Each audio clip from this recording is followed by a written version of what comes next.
Tabiatdagi eng dahshatli ongni boshqarish voqealaridan biri oddiy beshiktervatar ichida yuz beradi. Uning tanasida qilchuvalchang deb ataluvchi parazit yashirinib yotadi. Haftalar, ba'zan oylar davomida bu chuvalchang o'z xo'jayini ichida sizgina o'sib boradi. Beshiktervatar odatdagidek yashashda, ov qilishda va oziqlanishda davom etadi.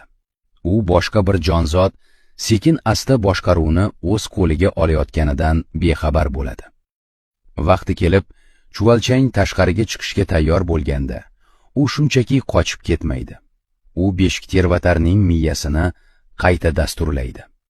Hasharotda to'satdan, tabiatan unga xos bo'lmagan g'alati istak paydo bo'ladi. U suv qidira boshlaydi. Aslida sog'lom beshiktervatarlar suvdan uzoq yurishga harakat qilishadi.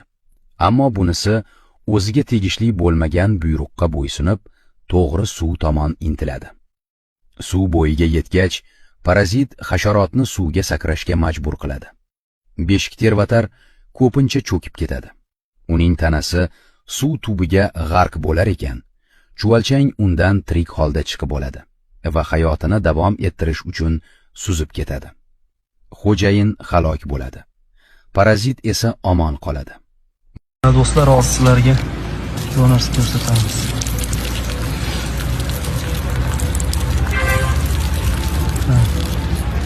Ko'rasizlar?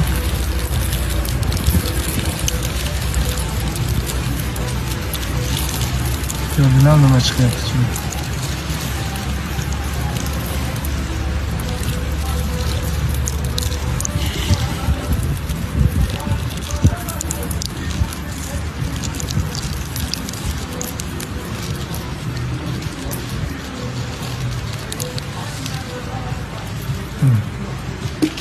Ko'rasizlar, nima chiqdi?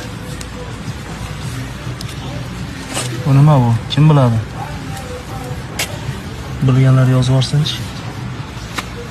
Videolarda ko'rgandim, ishonmasdim. Uni 3-4 marta o'zimiz sinab ko'rdik, rostdan shunaqa narsa chiqarkan chiqadi.